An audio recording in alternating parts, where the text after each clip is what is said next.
if you're a busy professional, how do you create a self-publishing income on the side as a second income when you've basically got no time? You've got a 9 to 5 or a day job, or you've got a business taking up most of your time. How do you actually have the time and energy to create a self-published business on the side? That's what we're going to discuss today. I'm going to show you a simple trick that I used for years to do this, and my students are using right now to make money even though they're busy. Okay, so let's get started. Okay, so these are some of my students here. Genevieve nearly makes $6,000 in a month.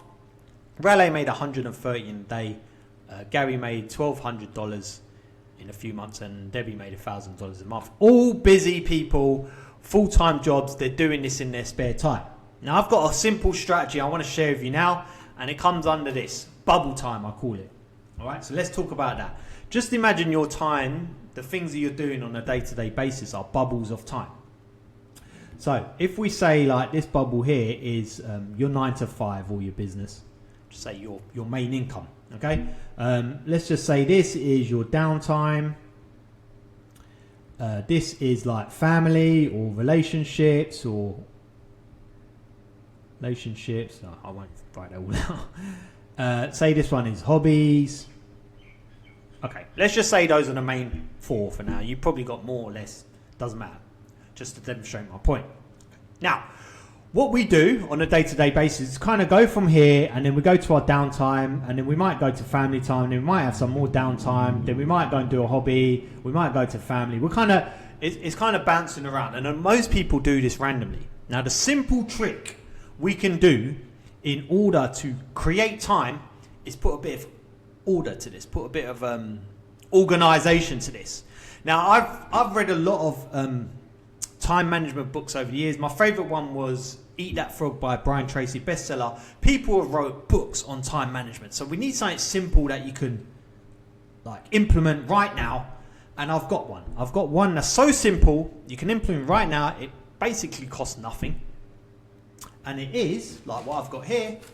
If you can see it, can't see it, but a to-do list, a timed to-do list. Now this sounds boring, and it is, but it will create you time.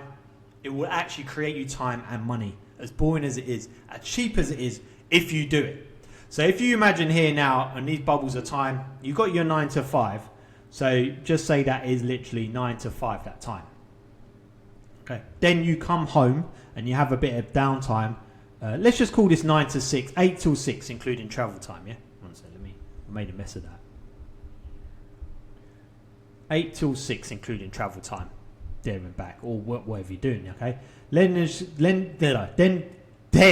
let's call 6 to 7 your downtime, and then let's say 7 till 9 is like with your family and whatnot, and then let's just say that. Okay. Now, most people will have these things as well in there. Let's just say these are things like Netflix and scrolling on their phone and idle conversations with people that doesn't really do anything. Okay, and people will bounce around from these as well. So they might go from downtime, and then before they go and see the family, they might go and scroll on Instagram or YouTube. Okay, then they might go and see the family, or they might have an idle chats with people, do some family relationship time, or they might get home from their 9 to 5, go straight into Netflix, just chill, and then go and family. Now that's fine. Look, these red things, right, we do it from time to time. I do them as well. And what I'm saying is, when you plan them in, you have more control over your time. So let's just say now, I'm going to come back, right back here. Oh, let's move the times back on. Right back here. Let's just say your downtime is your Netflix time. Okay, you know you've got 1 hour of downtime. You can choose Netflix. You can choose to scroll on your phone. Okay. Then we know then after your downtime, before you go to your family time, what you're going to do is you're going to add here KDP time, and that will be 7 till 7:30, 30 minutes. It's not crazy. And then you know that you're going to go from there to your family time, 7:30 till 9. Okay. Now, what have you done? All we're doing is just planning it in. That is it. This is why this is so simple, but it's super effective if you take it seriously. Because then you'll get back from your job. Just say that you finish your job 6 p.m. You know you've got an hour to chill. That's fine. You can do what you want. You can scroll. You can watch Netflix. You can watch Netflix and scroll. That's fine. But you know then at 7 p.m., as soon as that 7 p.m. comes, you're going to go do your KDP time from 7 to 7:30 p.m.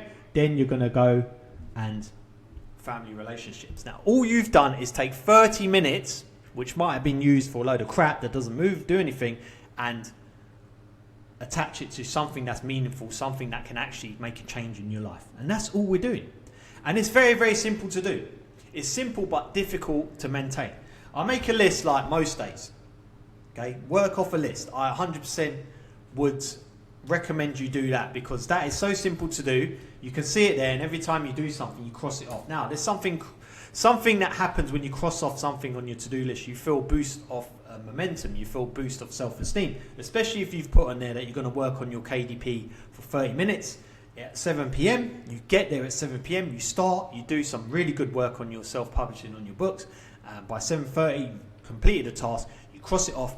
You're going to feel like a boost of self-esteem because you've worked on something outside of your job towards a goal, something that will better your life. Whereas if you were, and I've done it as well, we just sit on Netflix, we may sit there for an extra half hour without even realising, because it's not time. By the end of it, you feel like shit, don't you? Let's be honest. Whenever I've watched a film during the day and downtime, at the end of it, I'm thinking, shit, I didn't need to waste that many time, okay? I should have just given myself an hour and a half and then put a half an hour at the end to do something useful. We don't need that much downtime, really. Especially when you want to build a self-published business, because you kind of got to just make that effort to bring it into your time so that it becomes a habit and you keep doing it, right? So, to wrap this all up now, we have bubbles of time. Make sure you allocate everything in some sort of time bubble and give it a time limit.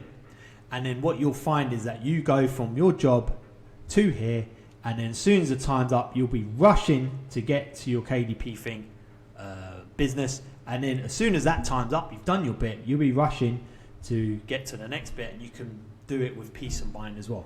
And this will cut out a lot of crap as well, because if someone like a neighbour or someone just wants to have an idle chit chat